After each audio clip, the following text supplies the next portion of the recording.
What's going on, everybody? I'm your host, Ben Ballion, back with another episode of the Sports Pod. And today is Around the Association Week 3. I'll give two top headlines of the week, and then I'll preview the in-season tournament. I'll get into all of it on the other side of the intro. Hit it. DiVincenzo at three. Bang! Bang! At the wall, he jumps. It's gone. He did it. He did it. Pete Alonso with the most memorable home run of his career. All right, getting into the episode and starting it off in New York City, but not at the Garden, in Brooklyn, with the Brooklyn Nets. And the storyline is about the Nets being competitive. Now, everybody going into the season expected the Nets to be a team that was going to tank. They were going to be uncompetitive this year. They were going to get a high draft pick, get a lottery pick, and they were going to use it on one of these top guys coming out of college, whether it's Dylan Harper, Cooper Flagg, Ace Bailey, one of the top guys. But no, the Nets are right in the mix. Right now, the Nets are doing what people didn't think they were going to do. They're eighth in the Eastern Conference. They're 4-6, under 500. Everybody knew that. But with this very weak Eastern Conference, I mean, there's only 3 teams that are 500 or better. Like the Knicks are in the playoffs, and the Hornets are the 4th seed at being 4-5. Like that just puts in perspective how weak the East is this year. The Knicks, or the Nets rather, are the 8th seed, sitting at 4-6 right now, and they're competitive. My thought is that they're gonna fight all season. They're gonna scratch. They're gonna be a fiery team.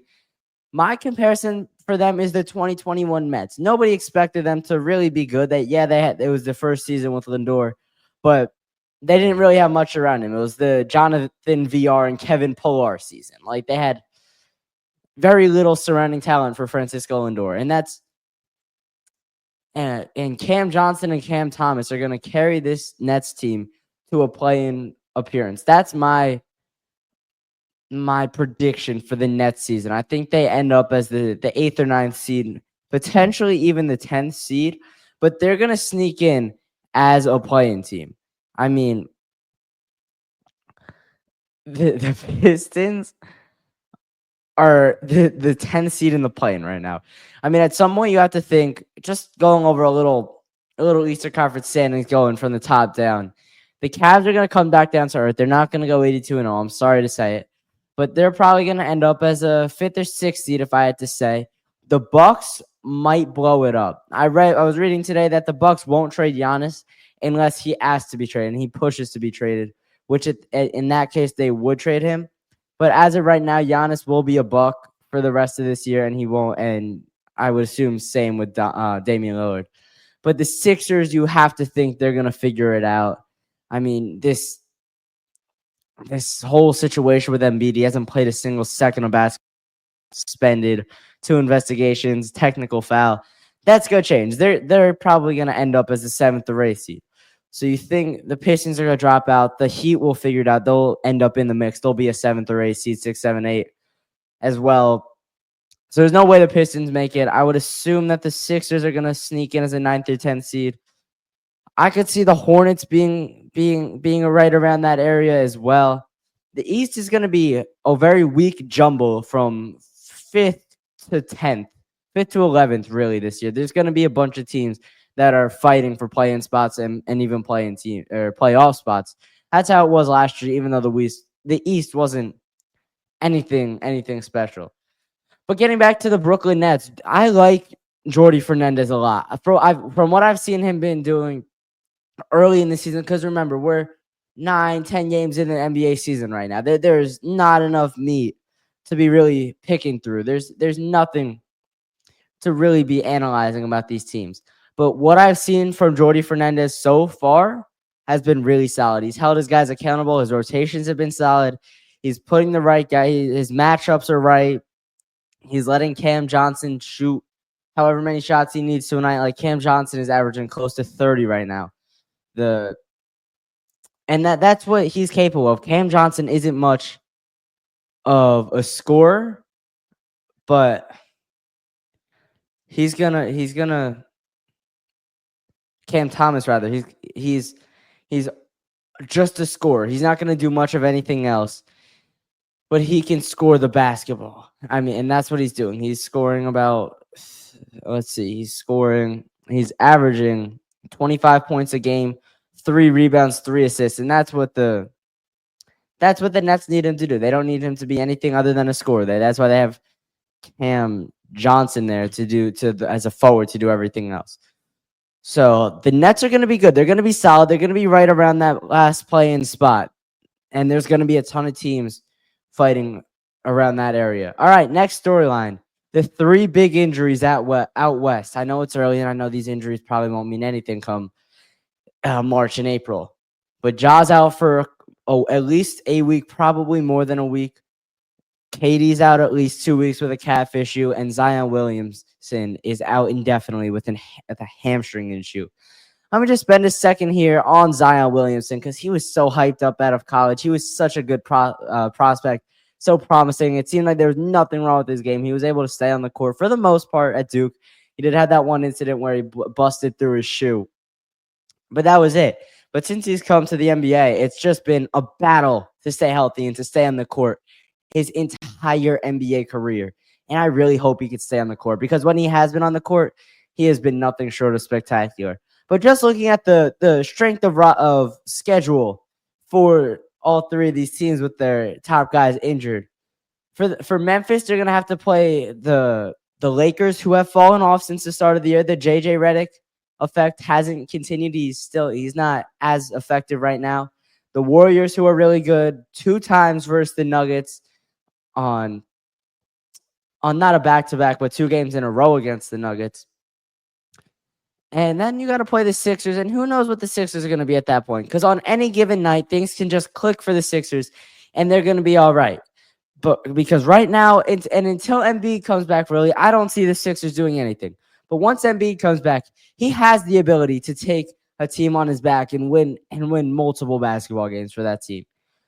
But it's just how often he's on the court and the way he does it. Because, listen, we all know he can score the basketball at an insanely high level. How much can he stay on the court, and what is he doing besides scoring? Because that's what the MVP has to do. He doesn't do much of anything on defense. He doesn't rebound a ton either.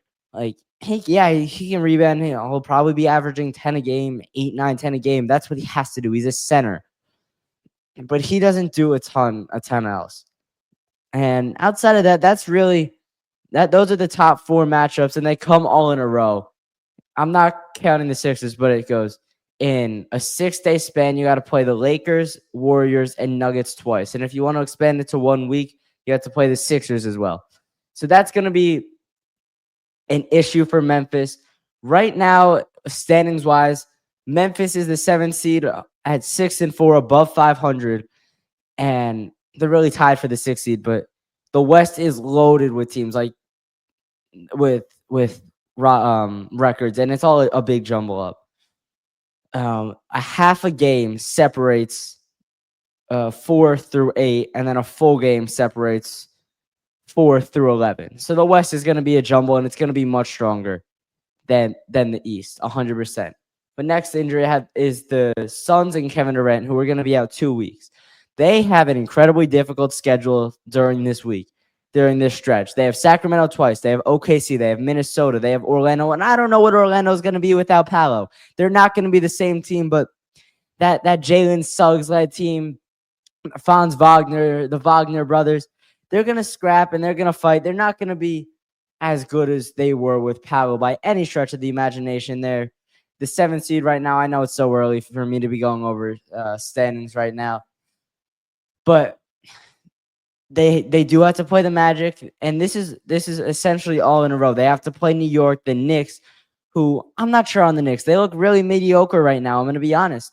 But again, I think they can figure it out on any given night, and I think that they will figure it out eventually. They're not going to be hovering around 500 the whole year. They're not going to be at 500, which they are right now, the entire season.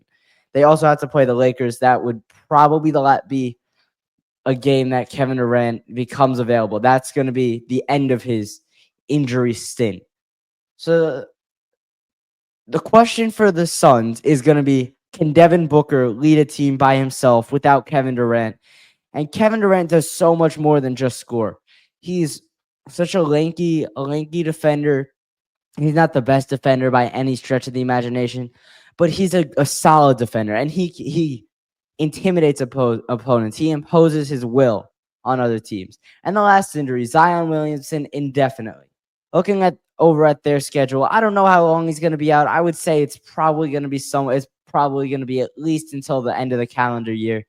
And they're looking just in a close-up stretch. OKC, Denver, LA, Dallas, Cleveland, Golden State. Those are 5 games in a row that are going to be brutal for the Pelicans. And it's not like the Pelicans are doing anything anyway. They're going to be around that play-in spot. It's becoming like the third wild card spot in the MLB.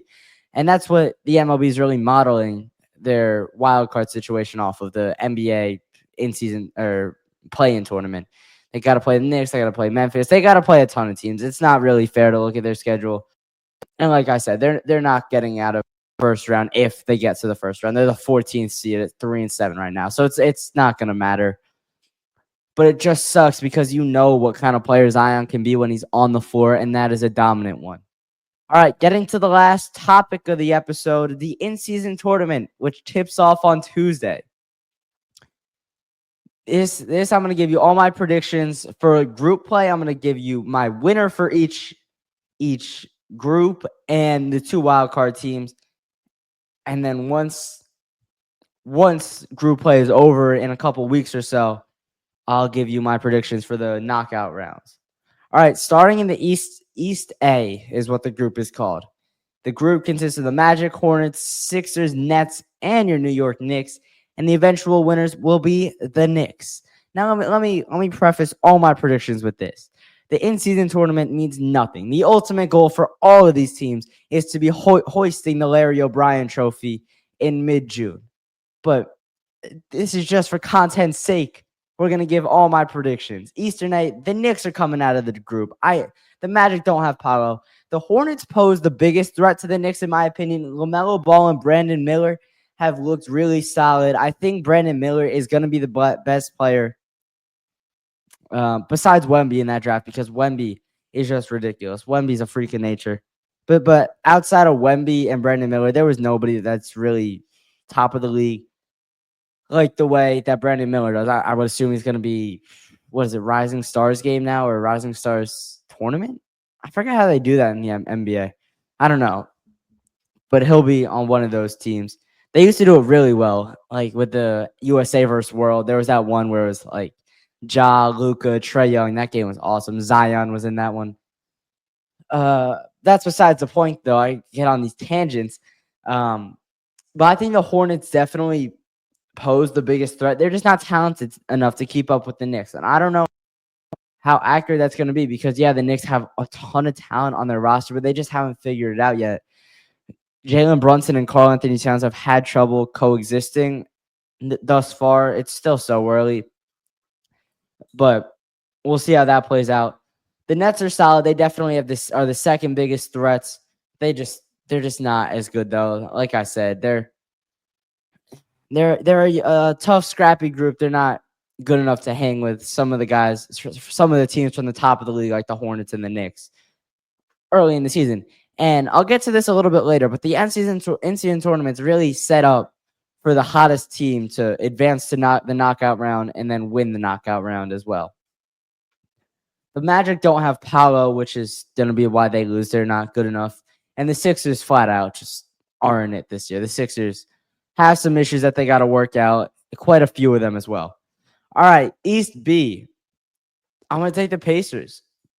I mean, right now, nobody else in that conference has really lived up to their map or to their hype. So that the East B group is the Bucks, Pacers, Heat, Raptors, and Pistons. And the Bucks have been awful. Dame and Giannis have clashed. They're not in. It's not working. The Heat never play as best as they can until the middle of March, and they just turn it on and they start beating teams all the way until their playoff run ends.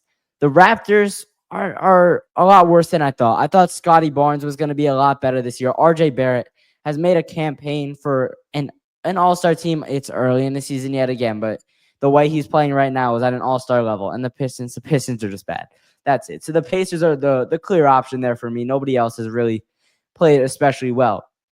East C, the last Eastern group, and I'm going to take the Cavs. Like I said, the in-season tournament's built for the hottest team to win because of how it's integrated into the regular season schedule, and the Cavs are playing on another level right now. They're going to continue that mojo. They don't have to take time off between their in-season tournament matchups. They could just keep beating teams that are at a weaker level. And looking at the Cavs schedule in just a second here, they haven't played an incredibly tough schedule. But from here on out, which is going to be the in-season tournament schedule, they play the Bulls twice, the Sixers, the Hornets, who are good.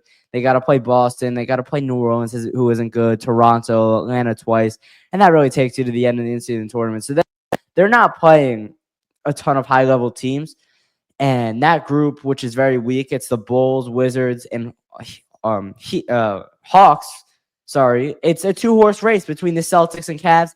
And I don't think the Celtics really care about the in-season tournament. They want to win it in June. They want another Larry O'Brien.